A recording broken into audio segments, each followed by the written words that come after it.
Kali ini kita akan lakukan improvisasi pada daftar tulisan saat kita filter berdasarkan kategori tertentu. Pertama, kita akan tampilkan nama kategori terpilih.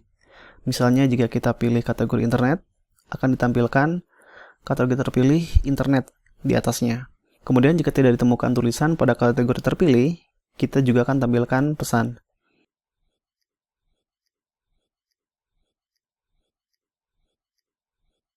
Dan ini juga masih statis, kita akan mengganti dengan nama kategori yang bisa melink ke daftar tulisan lain yang kategorinya sama. Dan tidak kalah pentingnya adalah kita akan mengganti URL ini menjadi lebih SEO-friendly dengan menggunakan slug dari kategori.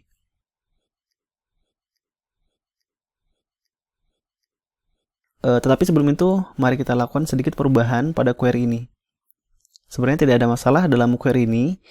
Di sini saya hanya akan menunjukkan pada Anda bagaimana cara lain untuk mendapatkan hasil yang sama, tetapi menggunakan query yang sedikit berbeda. Ingat, di parameter kita lewatkan ID kategori. Jadi ini kita ganti saja menjadi kategori find ID, atau bisa juga find or fail. Ini akan mengembalikan satu objek kategori.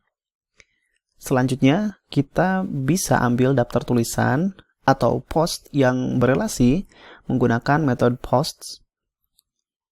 Perintah selanjutnya sama seperti yang sebelumnya. Let us first untuk mengurutkan, published untuk memfilter hanya tulisan yang telah dipublikasikan saja, dan kita akhiri dengan simple paginate atau get. Sekarang mari kita coba. Ups, terjadi error. Ingat, di view kita memanggil metode links, dan dia ada jika kita gunakan pagination. Jadi ini kita ganti menjadi simple paginate.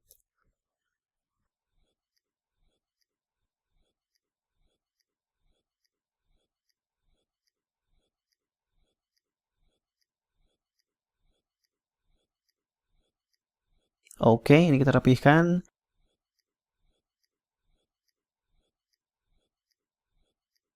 Dan yang ini saya hapus saja.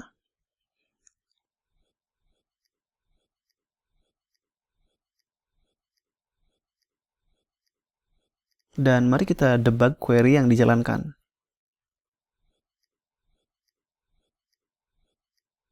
Refresh. Ini query untuk menampilkan kategori. Berikutnya menampilkan daftar tulisan yang berelasi dengan kategori.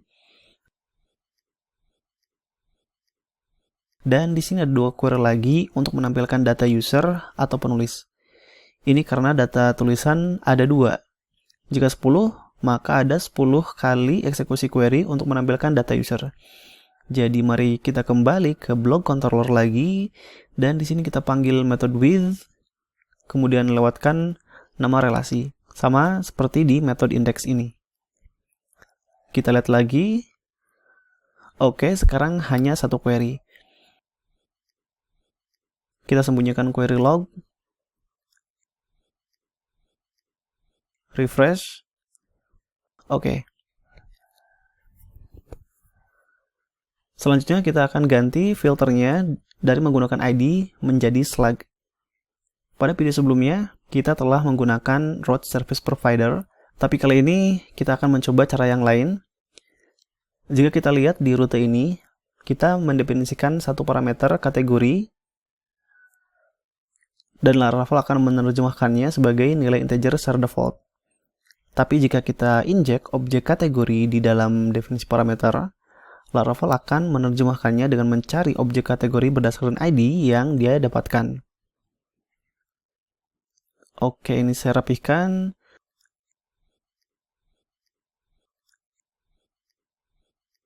Dan kita lihat.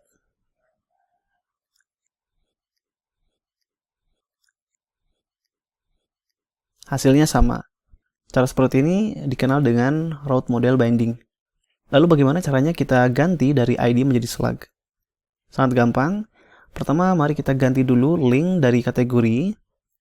Kita kembali ke sidebar Blade PHP dan ganti ini menjadi slug.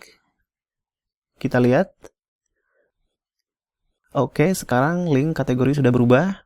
Kita coba klik dan akan terjadi error. Error ini wajar karena tidak ada kategori dengan ID internet. Jadi agar filter dari model binding ini berdasarkan slug, mari buka model kategori. Dan di sini mari kita definisikan metode getRootKeyName. Kemudian di sini kita kembalikan nama kolom yang akan kita pakai untuk memfilter. Sekarang kita coba. Oke, errornya hilang. Coba yang lain. Ya, saya rasa sudah oke. Selanjutnya kita tampilkan pesan jika tulisannya kosong. Mari kita kembali ke editor. Buka file index.blade.php. Dan di sini mari kita buat satu div. Kita kasih kelas bootstrap alert info. Dan di sini kita tampilkan pesan. Kita lihat dulu. Sepertinya ini sudah cukup. Dan tentu saja pesan ini hanya ditampilkan jika datanya tidak ada. Jadi kita kembali ke editor dan kita tampilkan pesan jika post dalam keadaan kosong.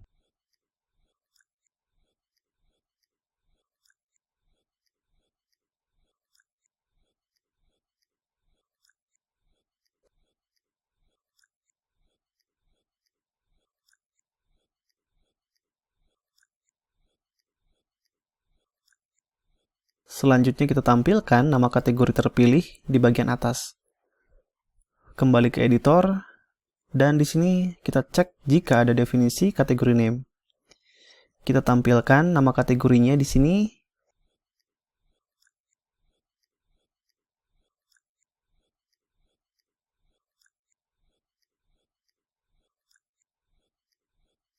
Dan jika kita coba, tentu saja tidak akan muncul. Jadi langkah selanjutnya, kita tampung kategori name dari objek kategori, dan kita lewatkan ke view. Kita coba. Oke, sekarang nama kategori sudah tampil. Dan untuk pesan, jika data tidak ditemukan, saya rasa alert warning lebih pas.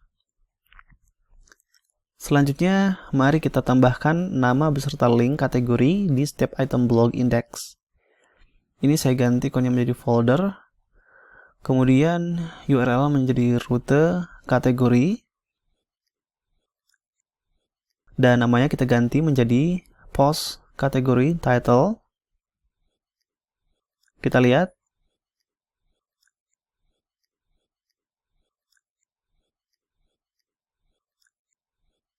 Oke, sekarang sudah berubah.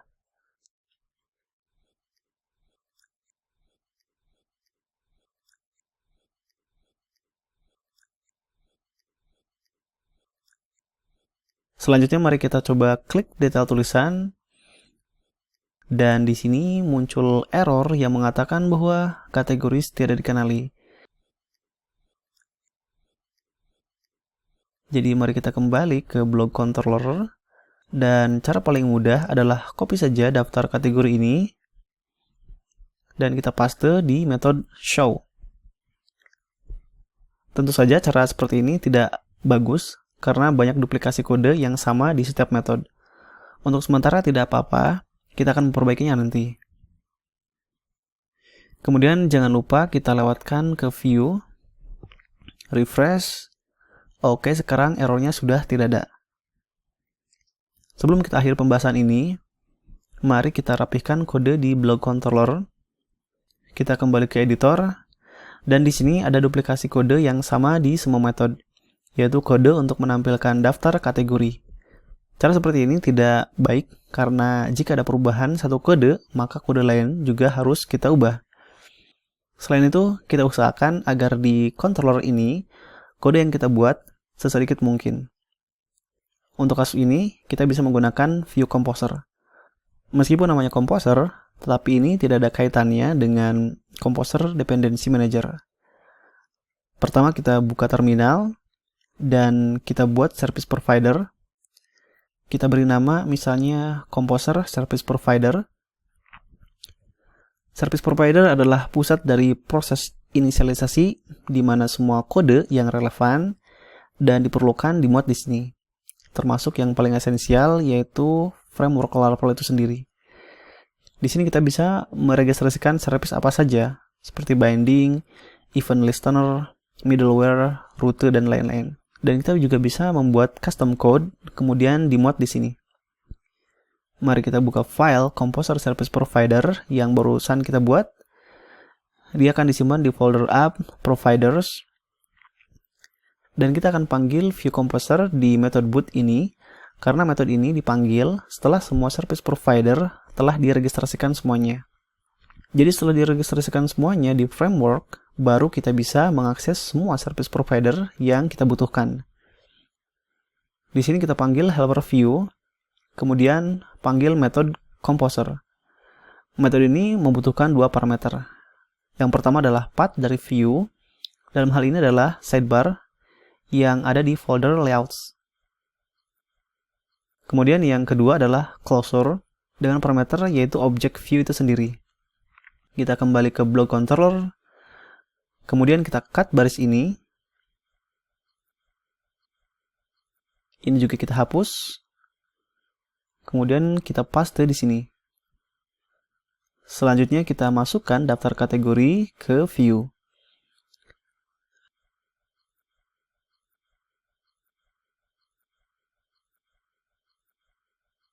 Dan tidak lupa kita import namespace model kategori di atas sini. Kita coba. Terjadi error, kategori tidak dikenali. Oh ya, ada satu tahap lagi yang harus kita lakukan. Setelah kita buat service provider, kita harus meregistrasikannya di file app.php yang berada di folder config. Kita cari provider, scroll ke bawah, dan di sini kita daftarkan Composer Service Provider. Kita coba lagi, dan ternyata masih error. Sepertinya saya salah dalam penulisan nama. Ini nama kelasnya saya ganti, dan juga nama filenya.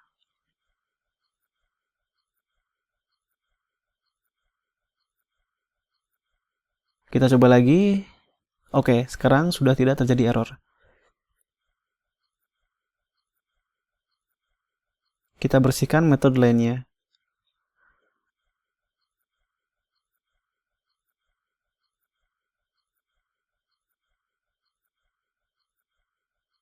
Oke, sekarang controller kita menjadi lebih rapi. Kita cek untuk memastikan tidak ada error. Oke, saya kira untuk kategori ini sudah selesai. Jangan lupa untuk menyimpan perubahan file ke Git repository.